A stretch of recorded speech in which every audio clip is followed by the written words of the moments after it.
you've been inside Ukraine's so-called kill zones near the front line. You constantly have to be aware of the threat of drones. Russia is bigger.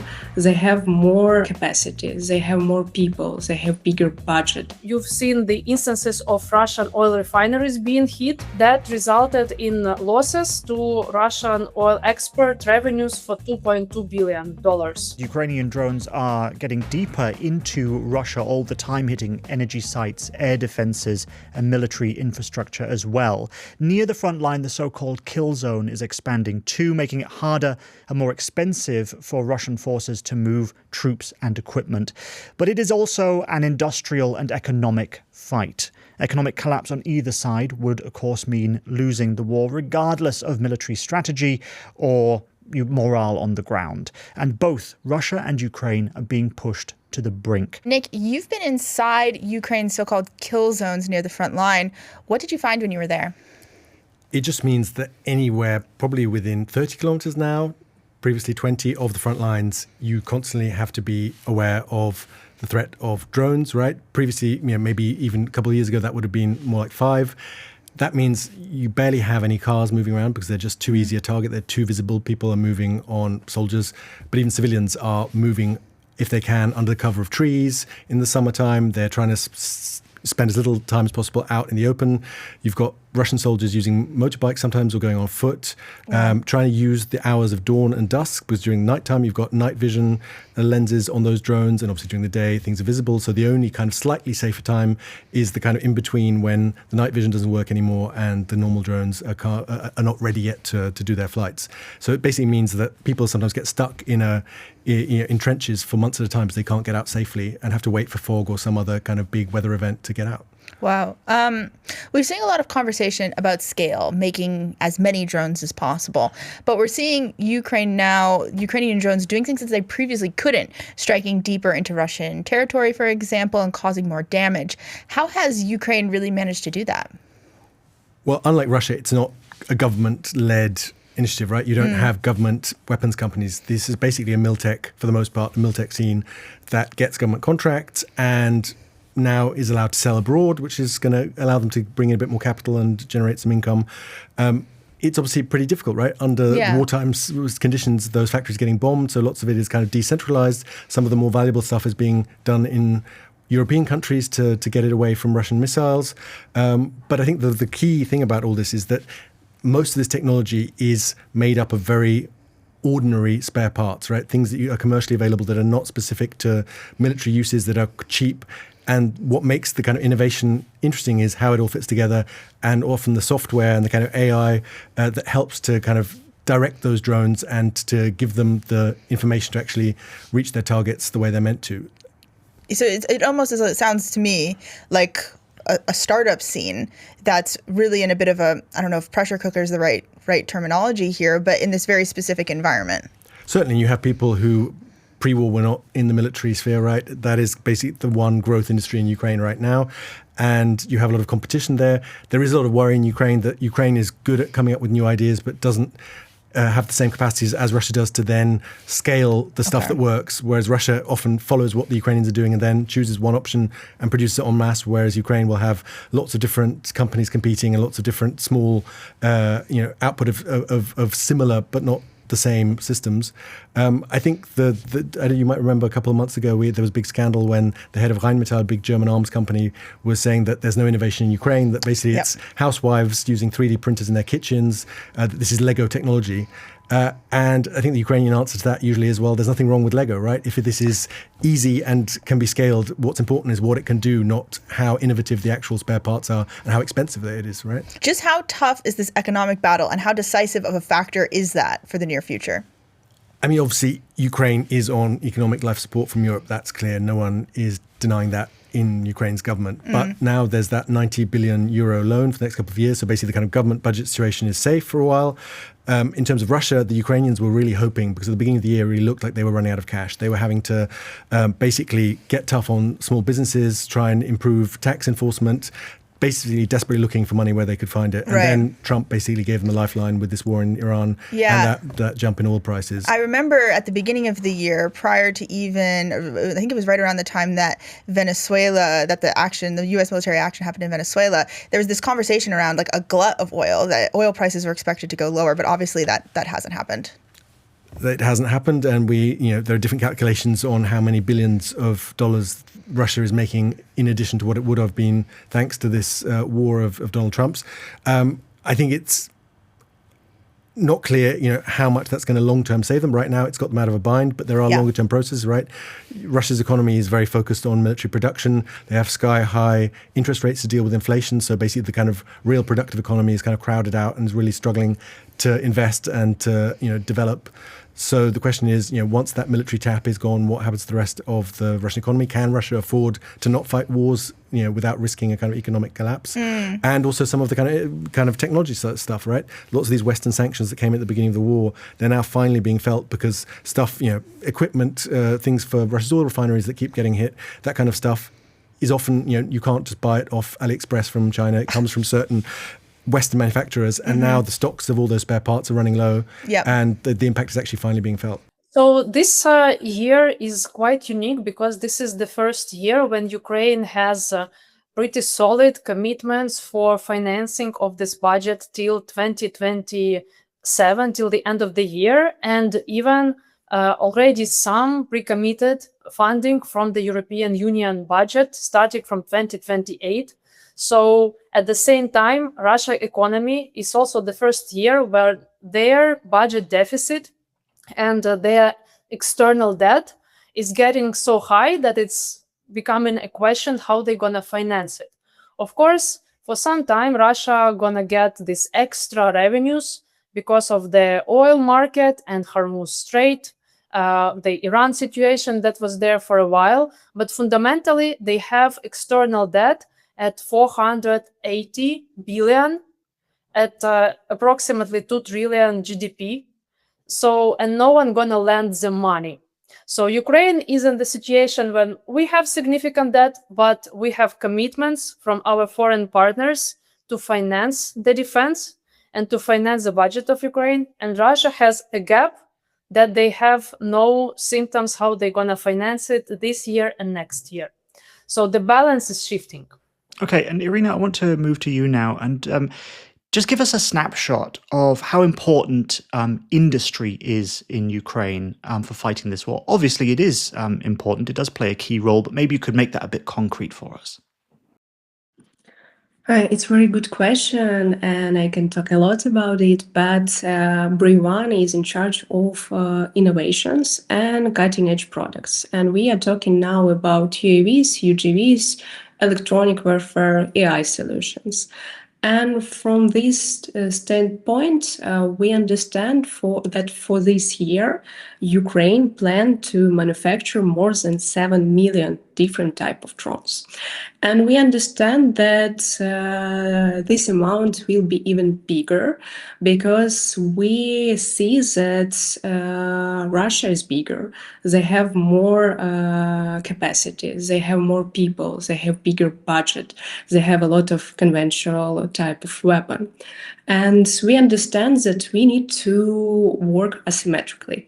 When we're talking about Brave1 and Ukrainian defense ecosystem, it is private market. And we created real competition in private market to get better product, to get cheaper product, and to have faster iteration loops in Ukraine.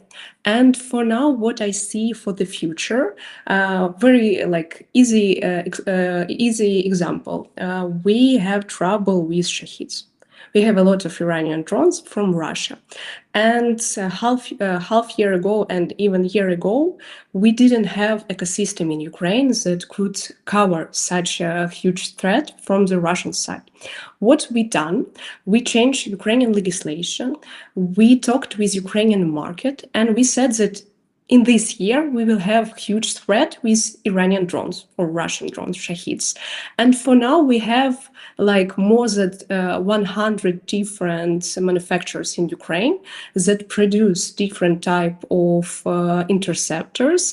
And even for now, we have like 2,000 manufactured interceptors per day because we understand our future and we trying to have these iterations, feedback loops, and prediction what we will need in the future. Okay, so then maybe you could explain Brave1's role in this and your connection to the government and how you fit into the ecosystem. Yep, Brave1 is state-owned fund, but I like to say that we work as a business and we are like bridge or translator between all important players in this domain. We work with MOD, Ministry of Defense, and MDT and other ministries which are involved in this process. We work with whole like ecosystem of manufacturers in Ukraine and even abroad. We work with universities, research groups, so we work with battle units. And the main idea, we collecting data, needs, we creating list of priorities, what we should do next in next year, in next 5 years, in next 10 years. And we have different services that can help each player in this domain to to have progress in the future. And we have a lot of services, grant programs, we changing legislation, we work with investors, we work with militaries and collecting demand from their side.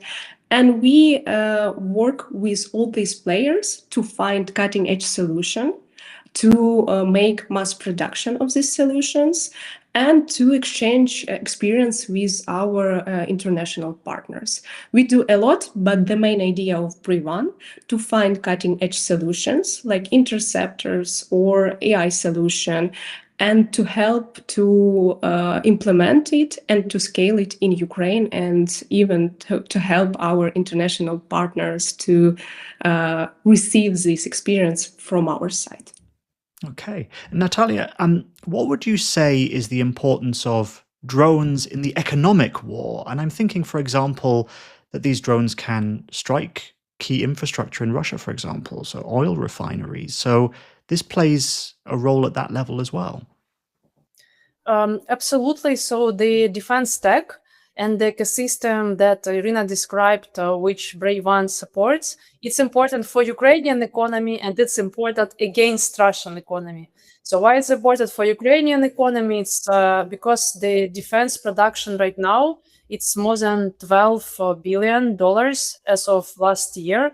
And the dual use products and dependence of other industries on this, it's even bigger. So it's a significant proportion of the economy and significant driver, because it is probably the sector of the economy where investors can get really high return on investment. So it's also important against Russian economy because the deep strikes and you've seen the instances of Russian oil refineries being hit. If we would take, for example, just March, April, that resulted in losses to Russian oil export revenues for $2.2 billion. So the effect on Russian, bottom line is quite significant already now. And we already see that, the most recent deep strikes, they are even more going deeper beyond the oil infrastructure. They are getting more precise.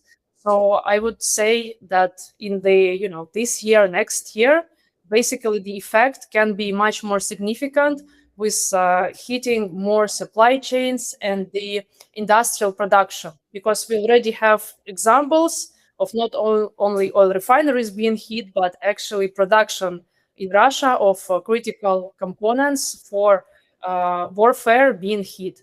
So that's, I think, indeed, one of the key factors of survivor of Ukraine and Ukrainian economy right now, this innovation and technology. So how has the Ukrainian economy changed since before the war to now? Obviously, it's a massive overhaul of the economy to restructure the supply chains in order to be able to support the war effort. But then what does that look like in terms of the structure of the Ukrainian economy? So Ukraine actually lost in 2022 30% of the GDP. We lost 20% of the capital, productive capital of the economy. But at the same time, somehow Ukrainian economy is growing every year. Even despite the energy attacks of this winter, there was still like small but growth of the economy. But So how is that funded by deficit spending, or is that organic in any sort of way? Because that would be a very difficult thing to achieve amid a war. Yeah, so there are several factors of this resilience and restructuring of the economy. One of which is resilience of business. Businesses could have left, they didn't.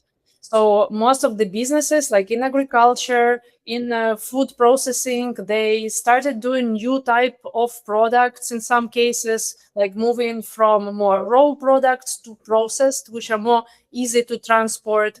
So there is restructuring to processing more. Then there was the blockade of the Black Sea, and there were insurance instruments to allow, revive the exports to the Black Sea. There was significant investment in the infrastructure of Ukraine, especially in the borders with the Western countries, in order to allow more export and to mitigate this initial effect. But then there is also smart policy of the government and joint programs with the European Union. So not only defense tech is growing, which is one huge factor and attraction point actually for investors, but secondly, energy restoration, agro, food. So there are programs of the government and of the European Union that stimulate grants program, loans program, investment projects. So this quite, bipolar. You come to Kyiv, you see coffee shops like fashion, and at the same time, people are on antidepressants, like the war is going on. So it's very strange, but there are a lot of programs that stimulate business exactly to get tax revenues and to get resilience of the economy to maintain in the long term. Okay, so Iryna, coming back to you on that point of innovation and how to fund it properly. A lot of people have been worried. There's been stories about Ukraine in the past of corruption, and people are worried about how the money is being spent correctly. So first of all, how do you make sure that the money goes to where it's really needed? And also, even if you just look at the practical level, investing in innovation means sometimes you're going to invest in something which fails. You have to try things out and see if they work or not, and test them, and then maybe they don't work out. And of course, you've got then all of these various different companies all over Ukraine who specialize in different things with all kinds of different levels of research. It must be really difficult to then bring all of those together and then decide where actually needs what kind of funding. How on earth do you approach a problem like that?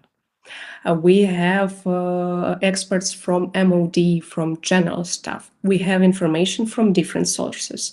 Also, Brave1 has supervisory board that approved results of competitions. And we are very transparent, and we have very fast via online application process.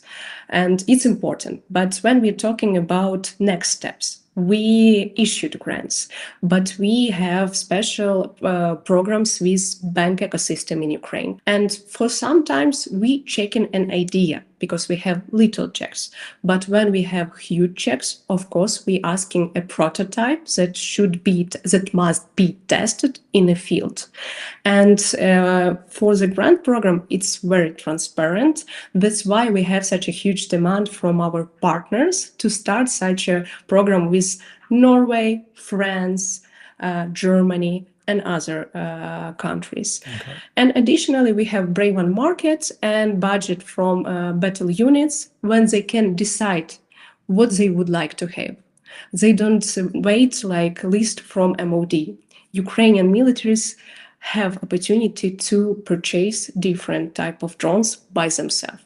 That's how we reduce corruption in Ukraine. We have new approaches of procurement, and we have very transparent process of grant issuing process. So, but is the international community doing enough for Ukraine right now? It's also bipolar. On the one hand, like if you would ask me in 2022, I would say, how come people cannot close the sky? There are they have fighting jets, they have like technology. How come European part of NATO can spend like $400 billion a year on defense without having a war even? So, and Ukraine has maybe, like if we collect everything, maybe 100 billion from everyone for a year. So how is it possible? At the same time, I can draw you a positive story. And I think the reality is a little bit in the middle, that there are really more things that should be done urgently. And I cannot highlight more how it's important to do now more with financing of the Ukrainian production. Now there is Ukraine Support Loan Program, there is Pearl program from the United States, and there is a lot of space there to make them better, to give Ukrainian more critical technology and financing for Ukrainian producers or joint ventures, but not just, European producers and someone else producer. So I think I would say there can be done more, and the sense of urgency should be there more. Okay, and I imagine, Iryna, you would agree with that. What would you say needs to be done internationally in order to help Ukraine, from your perspective of the technology, the procurement side of the defense? From my side, I think I will say that it's enough support from all the world and Europe when we will stop the war. For now, we need to work together to stop this war and to stop this aggression and threat for civilians in Ukraine. And from my side, I think innovations and new approaches can help Ukraine. And I would like to have more connections with defense primes in Europe. I would like to help them to find new products that can stop deaths of personnel and civil people in Ukraine. And definitely, I would like to share our experience and expertise to avoid such a type of threat in the future in Europe. It's very important to be ready now, and when you're ready now, you can avoid war in the future. Hey YouTube, that has been just a sneak preview of our show, The Dip. And if you want even more and to just listen to us go on about all kinds of subjects, you can check out the playlist where you can find all of our videos. Or you can check the link in the episode description or scan the QR code that's appearing on your screen right now to find out more of our episodes. But until next time, thank you very much for watching The Dip. Ciao for now.